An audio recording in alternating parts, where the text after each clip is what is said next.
Hi everybody, I'm Lori Monks. Welcome to today's webinar. We're going to talk about speech recognition editing, proofreading in general, editing in general. We're going to go through some reports together, edit them together, and talk about different account specifics and formatting issues that are really common errors in reports as well.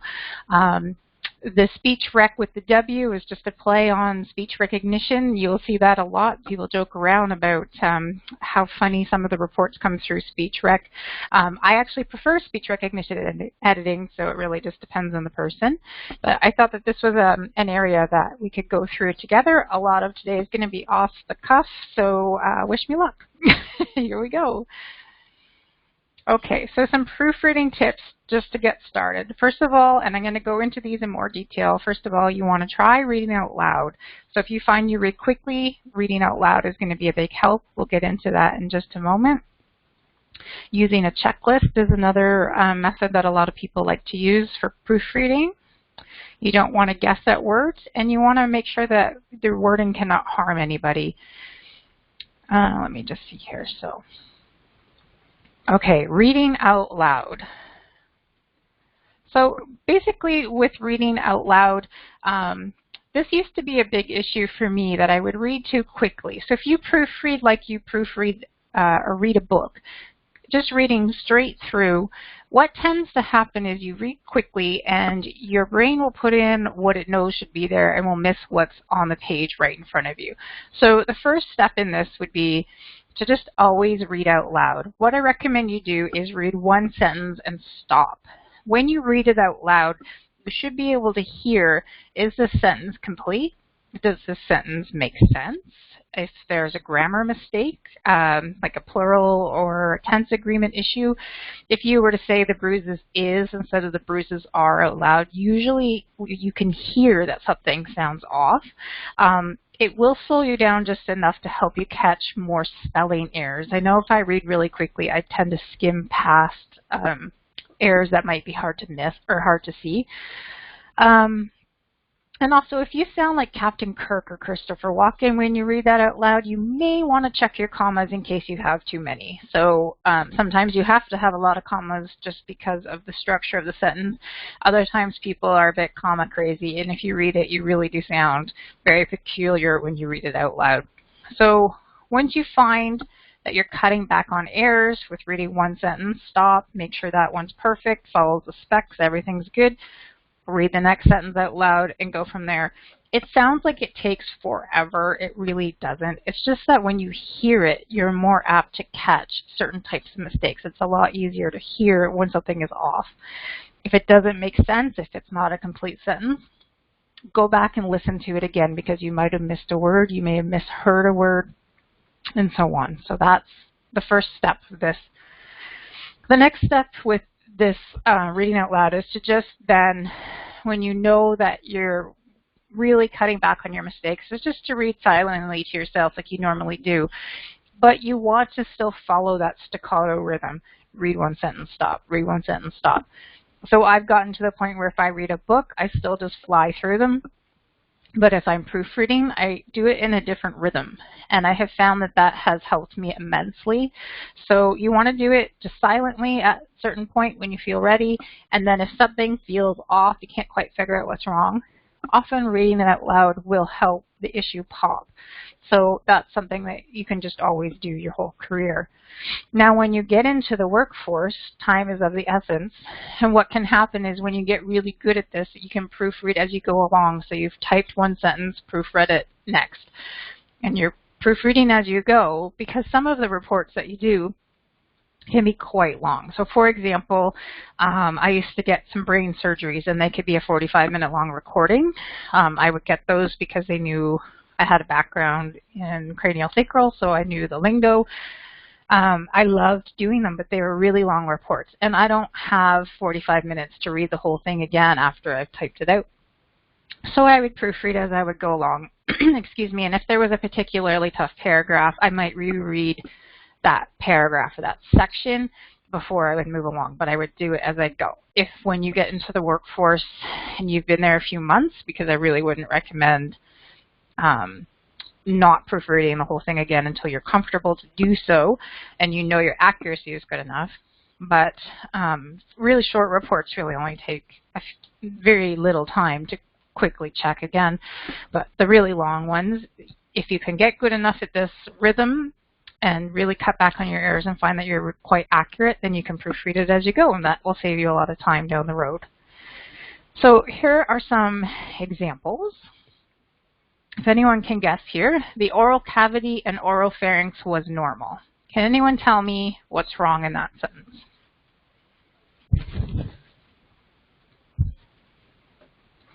Any guesses?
Can you guys hear me now? Perfect. Okay, sorry. So just going back, if there are subject-verb agreement issues like there are here, plural versus singular, so the verb is applying to two things, so it should be a plural verb, you need to correct those. And dictators make these mistakes all the time because they're dictating just on the fly. So you will get used to hearing these and correcting them as you go, especially when you start to get a lot of the same dictators over and over again on the job and you get to know their little idiosyncrasies, but it does get easier to catch these as you go. So this is one example that proofreading it out loud really makes that pop. Chrissy has no sound, so if you have no sound, please check the troubleshooting tips at the top of this chat in the link I gave, or sign out and back in. Okay, so let's see if we can move on to the next one. Your logical exam was without change. Now, if you were to proofread that to yourself, do you think that would make sense? This was in the middle of a physical exam. Your logical exam was without change. If anyone's heard of a logical exam, I mean, you could go and Google logical exam and see if that's a thing. But if not, you might want to go back and listen to it again. This is one that I see fairly often, and the correct term is urological exam was without change. So that's something that hopefully if you read it out loud, you would think, that doesn't quite make sense, and you would look into it a little bit more.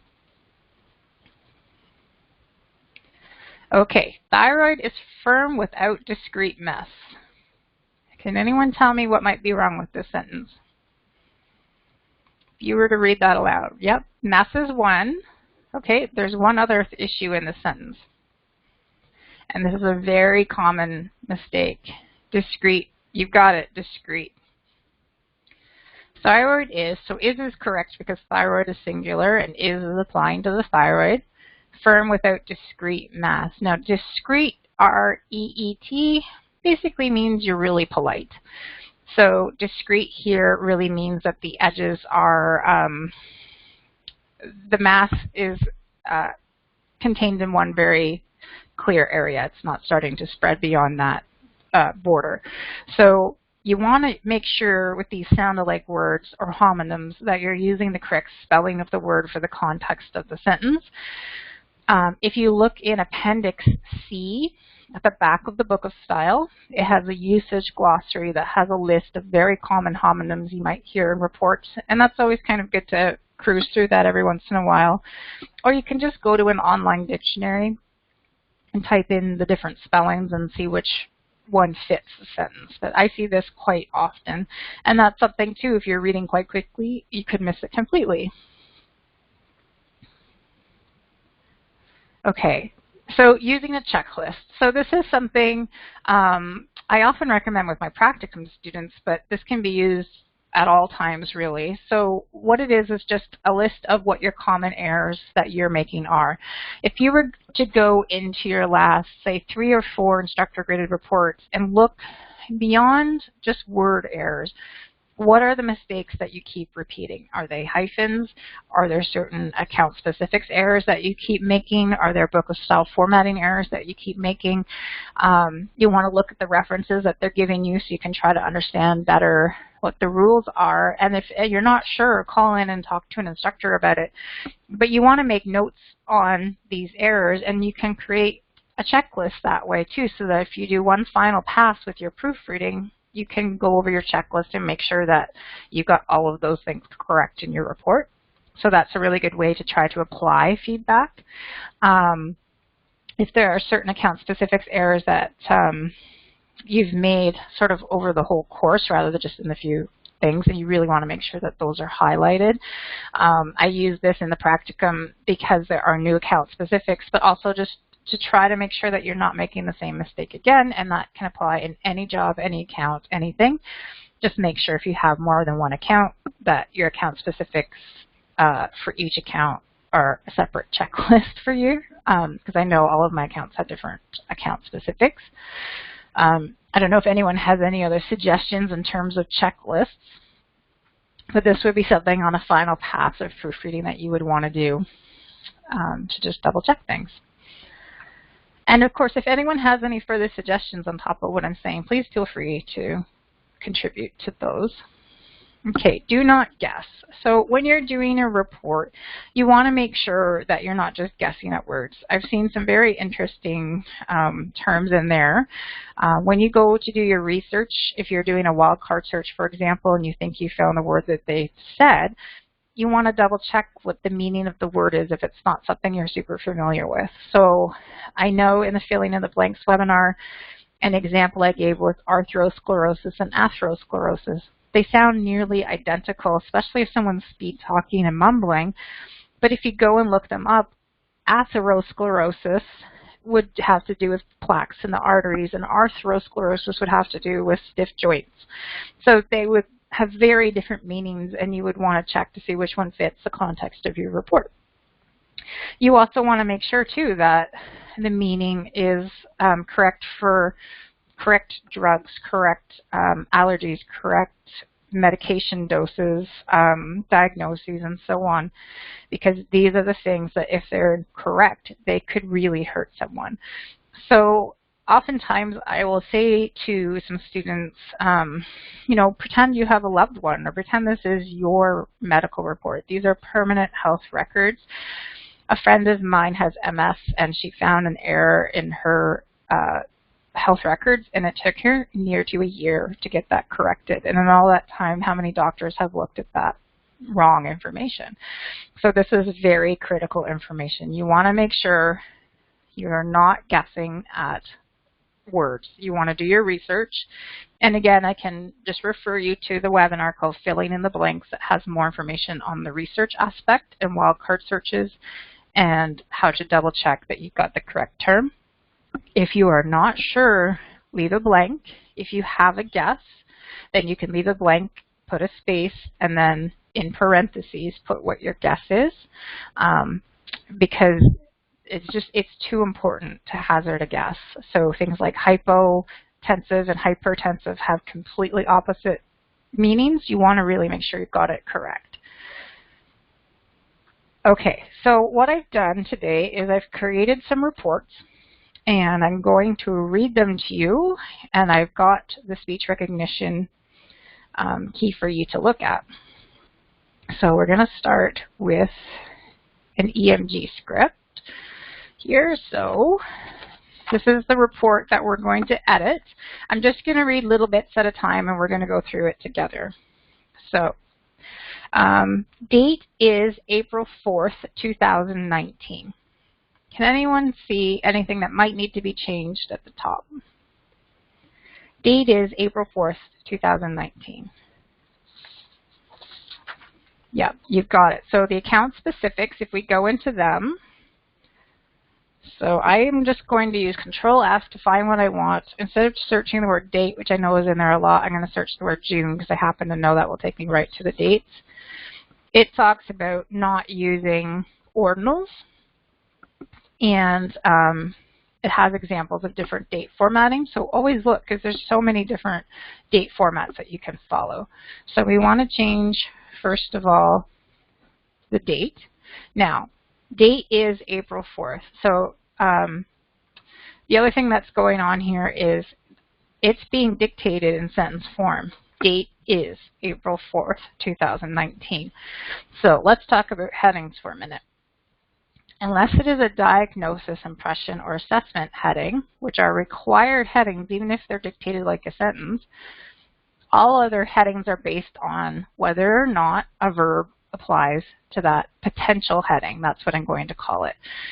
So if I say date is, the verb is, and that applies to this potential heading. So this is actually not a heading, so we would need to make it sentence form.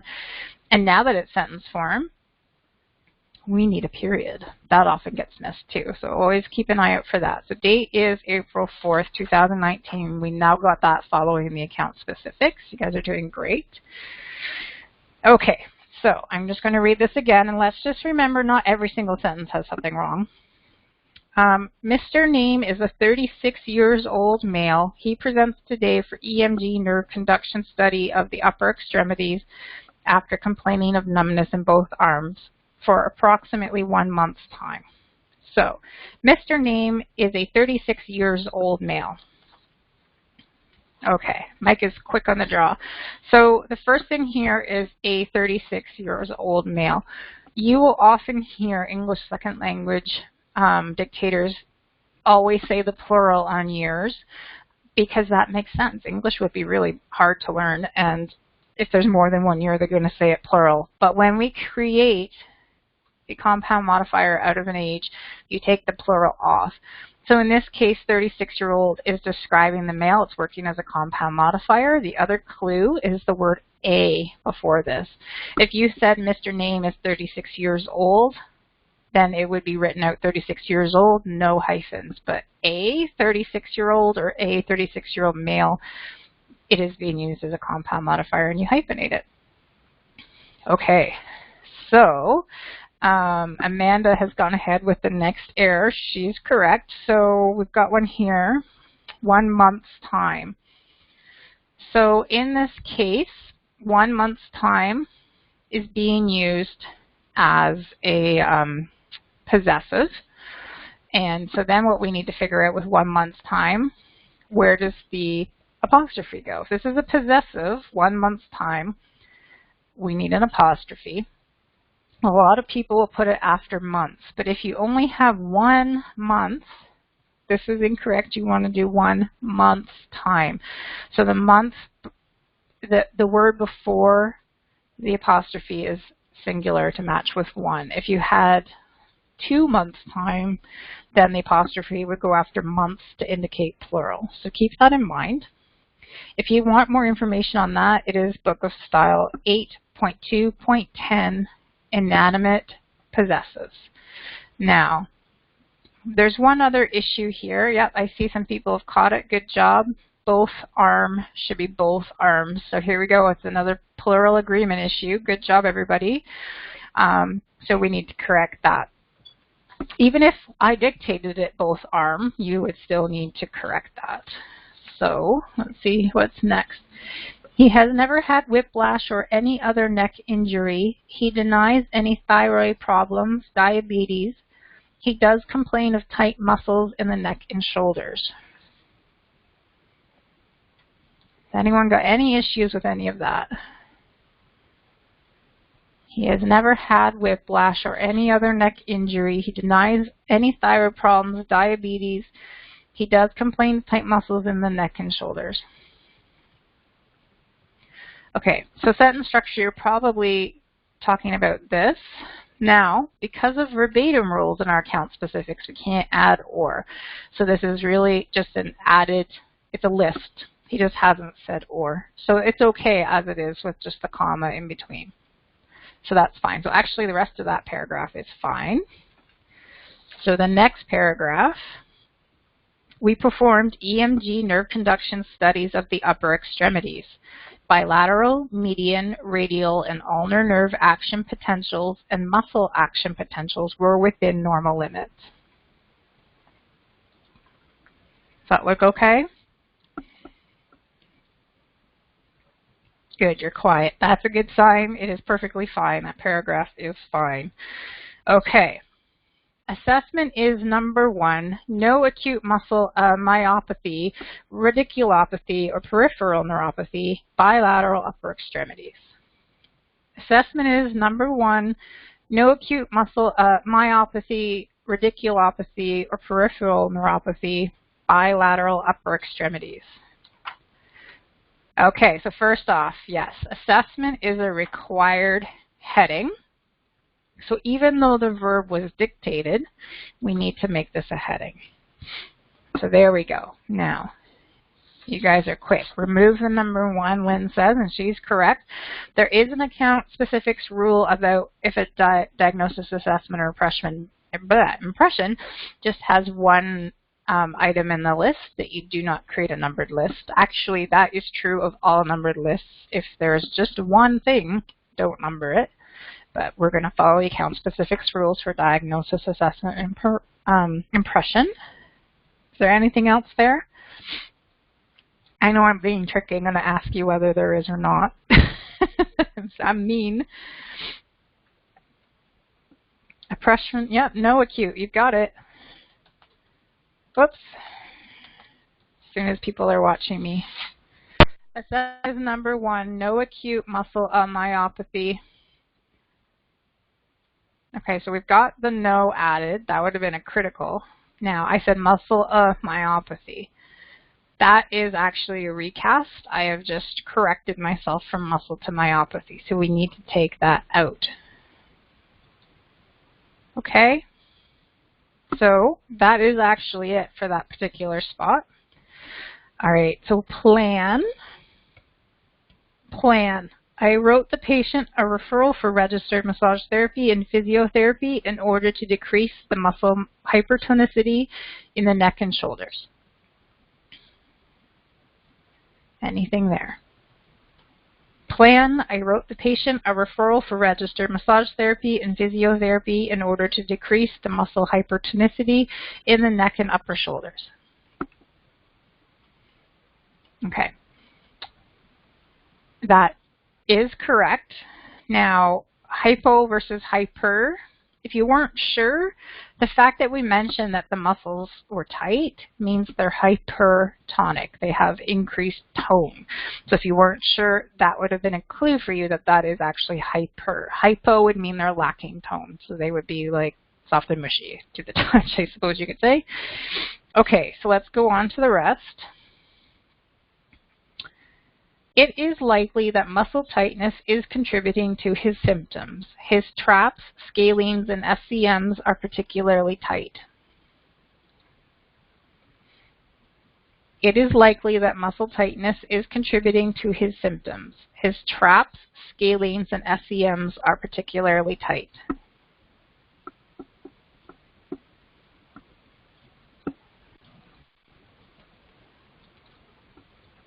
Right, so traps is correct.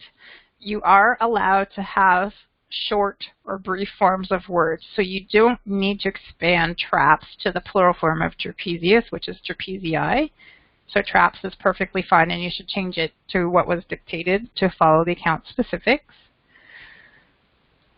Okay, SCMs, you're right. So SCMs, first of all, we said plural, and it has a singular here, but the other main issue is this is not an abbreviation that has to be expanded. It's not dangerous.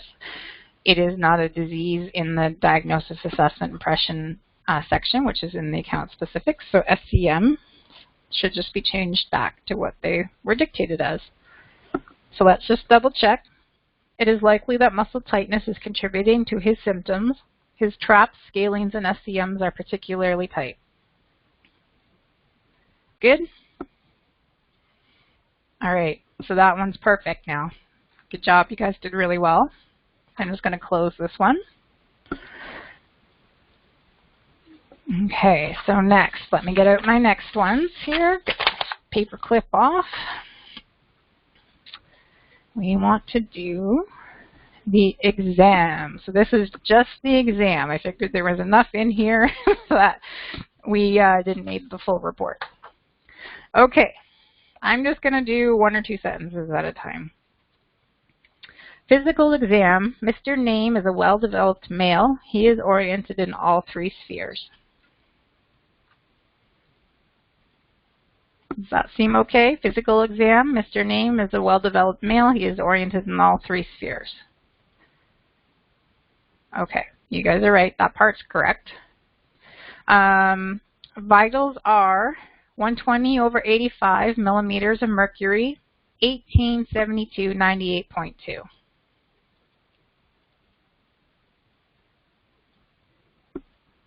Yeah. Okay, so millimeters of mercury. Here's the thing. Millimeters of mercury is actually a metric unit of measure. Millimeters is the giveaway there. So millimeters, mmHg, that is the proper abbreviation for a metric unit of measure. And when a metric unit of measure is accompanied with a numeric number, then you abbreviate it. So this is correct, 120 over 85 millimeters of mercury. Okay, so then I said 120 over 85 millimeters of mercury, 1872, 98.2. Okay, so Anne is on the right track here that we've added respirations. So we can't go against verbatim. He didn't say respirations. He didn't say pulse.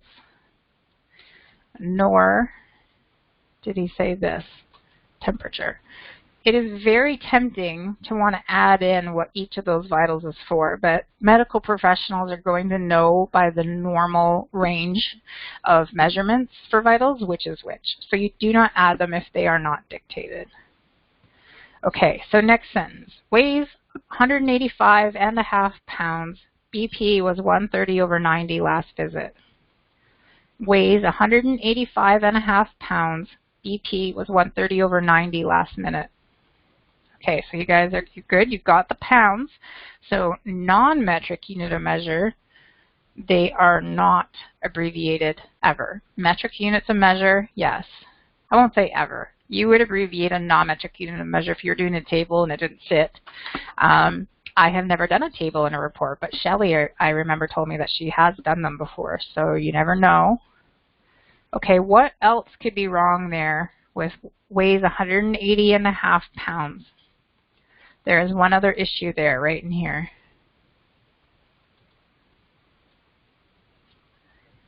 Okay, so the weighs is okay. We allow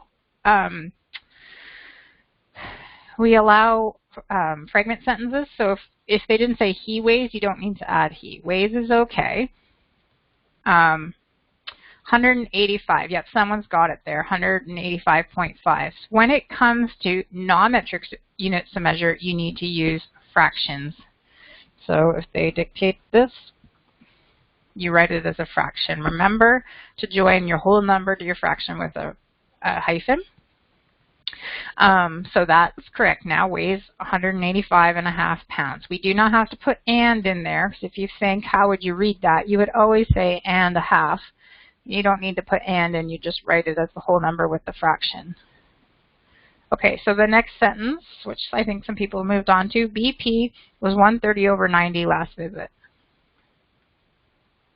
So Julie's got it. Millimeters of mercury was not dictated. And even though they've got it in there incorrectly, should have been mmHg if that was actually dictated, but they didn't say it, so we take it out. Okay. Heat, head is atraumatic. What's wrong here? Hint, head is atraumatic.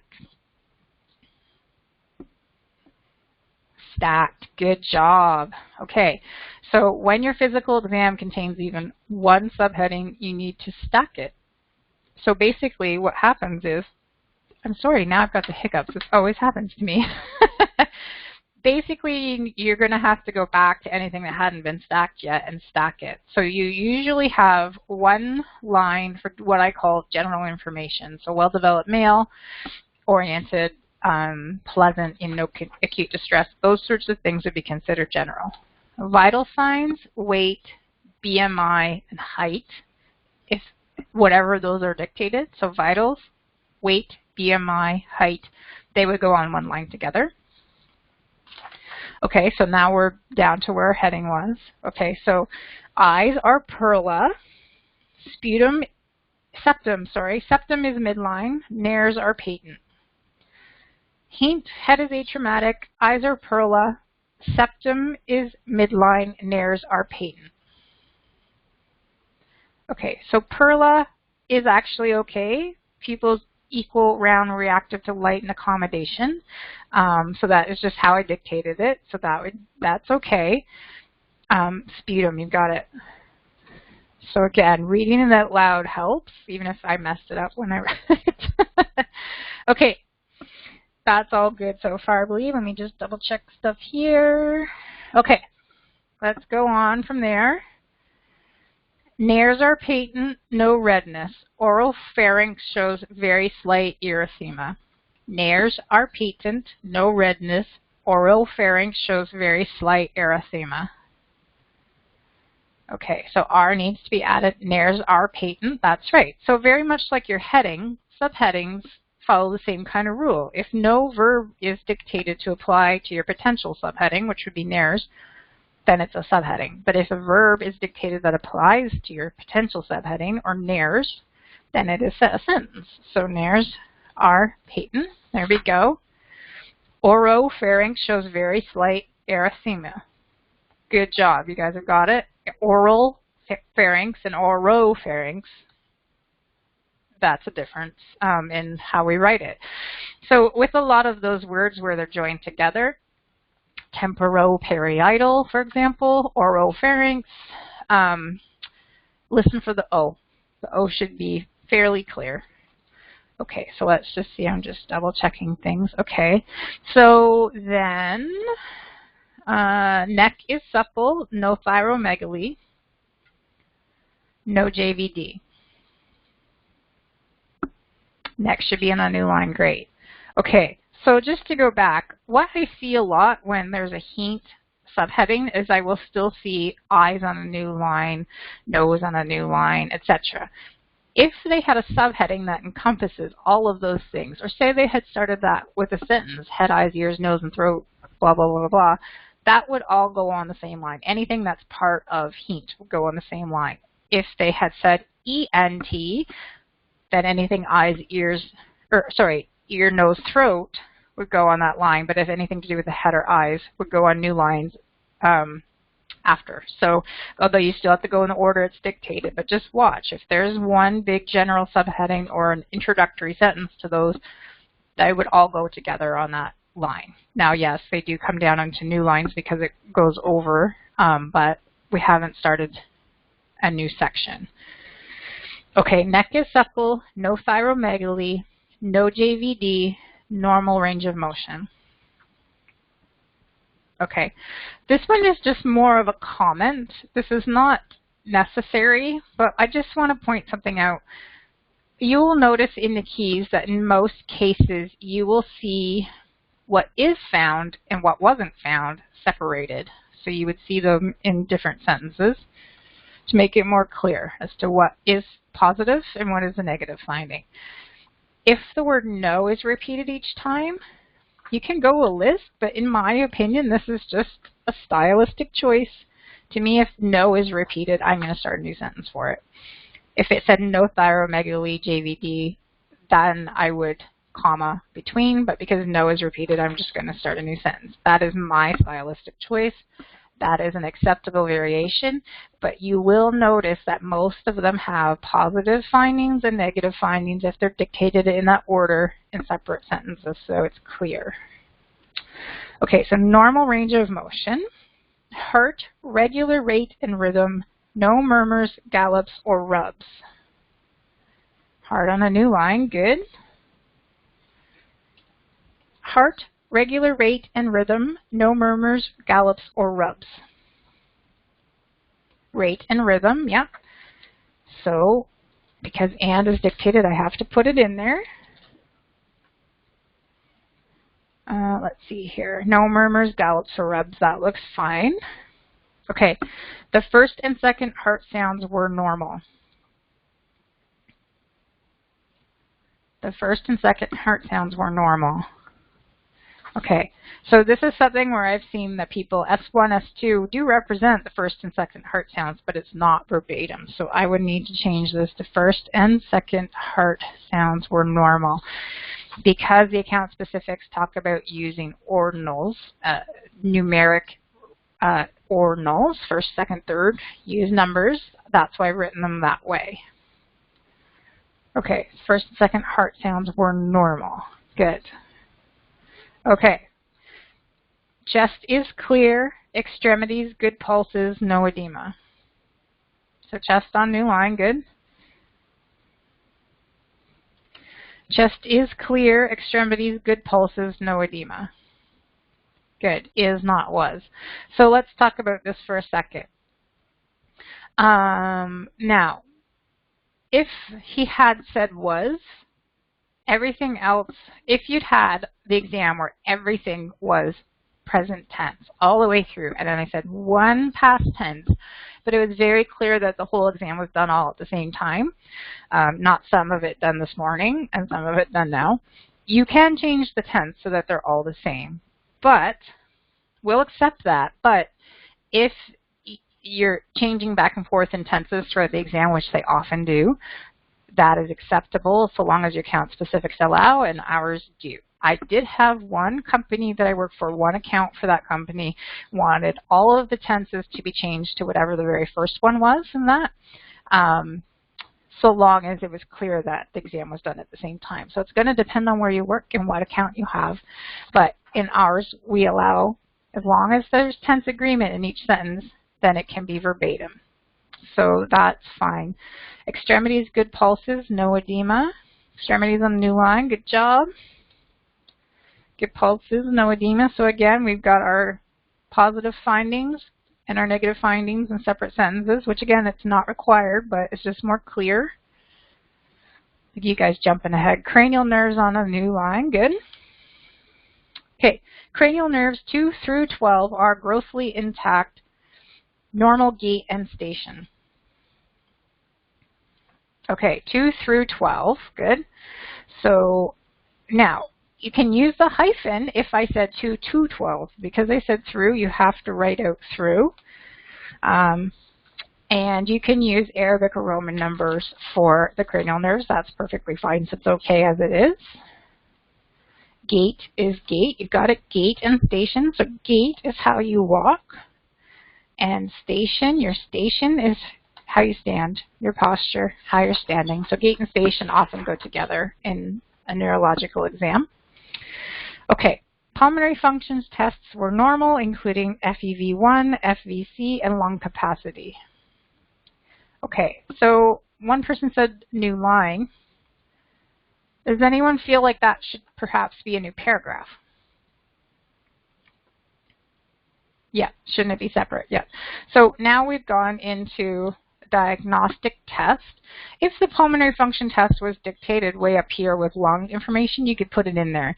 Since it's down at the very bottom and it's very clearly diagnostic testing, you should start a new paragraph for it. So pulmonary function tests were normal, including FEV1, FVC, and lung capacity. Can anyone see an issue in there? That's right, missing the comma after FVC. So that is important, and I will tell you why it's important. I know in most regular English it is not required, but in medical transcription that's more strict. So when I worked for Modal, I used to do quality assurance. So if you had blanks, it would come to me. If you were in training, it would come to me. And the account, the one account that I worked for had it that if you dictated the diagnoses in list form, like sentence form list, that's how you did them instead of numbering them. So a few times, I wish I had written it down, but they had without the comma, so diagnosis A, B, and C. And without the comma, it made B and C become one thing. It ended up changing the meaning of the diagnosis completely. So if a certain doctor had just skimmed down to the diagnosis to see what had been found, didn't look at the rest of the report so that it was clear what was actually meant, the diagnosis would have been wrong. So that is important. That's why that's there. Now, we're also missing a comma before including, because pulmonary function tests were normal is a complete sentence, and this is added information that cannot stand alone on its own as a complete sentence. It's an afterthought. So 6.3.4 talks about afterthoughts. 6.2.2 will talk about the commas in the list, including that comma before and. Okay, so actually we also had missed, I guess here I said are instead of were, but the rest of that's perfect. So good job on that one. Okay. I don't know if we'll get through all of them, but I just thought that I would do extra just in case. Okay, this one is a long one. Okay. This is a doctor name dictating on patient Mrs. Name. Chief complaint is recurrent bladder tumor. Should not be a heading. Okay, so chief complaint is recurrent bladder tumor. That's correct. That should not be a heading. Okay, and I'll just explain why, because this is common. Chief complaint is what it's not the same as a diagnosis. It's usually more like what the patient comes in saying or what someone referred to them as saying is wrong. A diagnosis is what's given by the doctor dictating after they've examined the patient. So chief complaint is not the same as diagnosis, impression, or assessment, so it is not a required heading.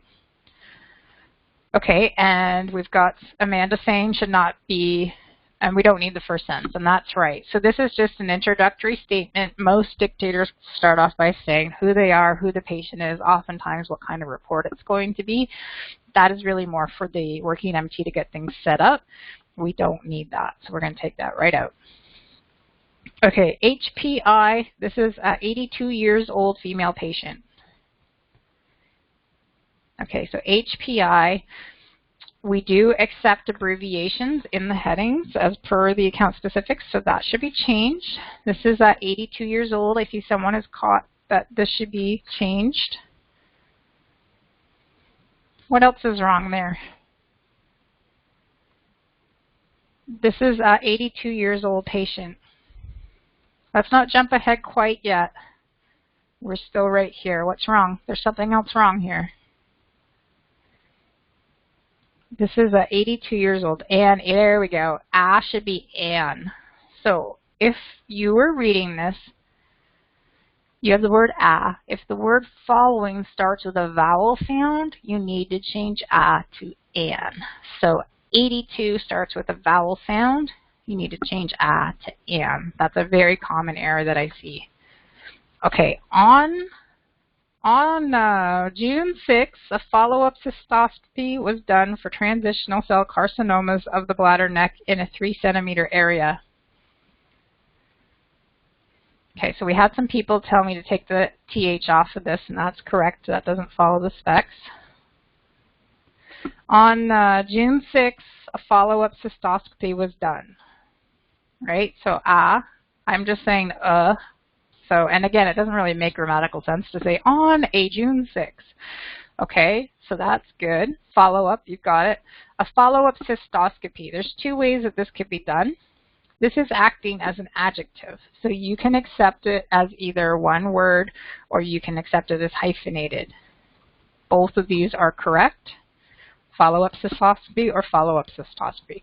Only use follow-up as two words when it's acting as a verb. Okay, so a follow-up cystoscopy was done for transitional cell carcinomas of the bladder neck in a 3-centimeter area. Remove the hyphen from 3 centimeters. Okay, someone else has caught something else. No comma since it's shorter than 4 words. So that particular spot here on June 6th, that is a short introductory element that tells us when. So the rule 6.2.4 tells us if it's a short introductory element, so less than 4 words, and then it can answer when, where, why, or how often you take out that comma. So good eye. And someone else is telling me to take out the hyphen here. So with metric units of measure, you do not create compound modifiers with them. You can go ahead and create them when necessary for non-metric, but metric should not be hyphenated. So good job. Okay, so I had said of the bladder neck, and it should be, it says for the, so that's a good catch. Good job. Let me just look here. Okay, so we're good now for that particular spot. Okay, she currently does not have any hematuria or urgency or hesitancy. Anything there? No commas, right. So if everything in your list is separated by or and, hematuria or urgency or hesitancy, 6.2.2 says we don't need the commas. Good job. Okay, she does get up to urinate 3 times per night. She does get up to urinate 3 times per night, right. So the account specifics rules about times says that you can only use the X in place of times when we're talking about how many times something was done when it comes immediately before. So if they said times 3, then we could go X3, no space between, but since it's 3 times, we have to write it out because it's coming after the number, so that's good. Okay, she is otherwise asymptomatic. She is otherwise asymptomatic. Okay, you got that? Okay. One thing I would say about this sentence, and again, we don't deduct for interrupting elements, but we have just said that she gets up to urinate 3 times per night. That is a symptom. So what they're trying to say here is she is otherwise asymptomatic. So other than urinating 3 times a night, she's asymptomatic. So if we take out otherwise, the sentence now says she is asymptomatic, which is not what we're trying to say. So I would not have commas around this because it doesn't qualify as an interrupting element. To me, if you take that out, the sentence meaning changes, and it's not what they're trying to say. So I would not put commas around it. I would not make it an interrupting element. Okay, she has interested in transurethral resection and electrofulguration of the recurrent tumors. Right, I might have said has, but it doesn't make grammatical sense. So she is interested in transurethral resection. Okay, so she is interested in transurethral resection. Anything there? Okay, I said not ah. So that's a really common thing. Lots of them pause, say I had a dictator used to say comma every time he paused. So you know, it's not, I'm not actually saying the word. Okay, so no known allergies. What's wrong with that? New line, you've got it. So allergies need to be in a new paragraph. So that's what's wrong there. Okay, medications per EMER include atorvastatin 40 milligrams QD. Right, QD is one of the problems. QD is a dangerous abbreviation that has to be expanded. If you go into your course content, your table of contents, at the top there's a link that says overview. If you go in there, there is a link for the complete list of dangerous abbreviations so that you can have them all in one spot. Right, I said atorvastatin, not simvastatin. Perfect. Okay, let me just see here. Okay, still a couple things, 2 more things. Medications per EMER include atorvastatin 40 milligrams QD. Right, medications. Good job, Indrajit. Okay, yeah, not a heading. So this is tricky because sometimes the verb that apply, why is this not wanting to, that's weird. Okay, It doesn't want to go in lowercase. What is the world? Oh, there we go. That's funny. Okay, sometimes the verb that applies to your potential heading, which in this case was medication, does not come right after it. You need to listen to that full sentence to see if there's a verb that applies. In this case, per emer is an interrupting element. The verb include applies to medications. So this is in fact sentence form. Medication is not required. And we have interdeed again, space between 40 and milligrams. So if you were to go into, let me just see, I think it's chapter 13. That's the pharmacology chapter in your book of style. It will show you lots of examples. And let me see, chapter, I want to say it's 12 is for measurements. And it will show you that there's a space between the number and the unit of measure following. So that is perfect now. Okay, review of systems shows mild hypertension, no chest pain, no shortness of breath. Good, no heading, that's right. Let's see if it'll let me review of systems. Whoops. Shows. Okay, let's go over this again. Review system shows mild hypertension, no chest pain, no shortness of breath. Yep, perfect. Hypo should be hyper. Okay. Perfect. You guys are doing very well. Okay. Physical exam reveal a well-nourished woman. Physical exam reveal well-nourished woman. Yep. So well-nourished should be hyphenated because when you test both words with the noun, a well woman means that she's healthy, which is not what we're trying to say. We're trying to say she's well-nourished. So we need to hyphenate that. So it works as a unit, retains the meaning we want. Reveal should be reveals, that's right. Exam reveals, so that's a plural agreement. What else is wrong?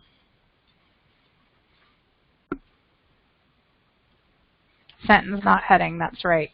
So again, the word reveals, oh, it's going to do this to me again, is a verb that is applying to physical exam. Oh gosh, I wonder why it's doing this.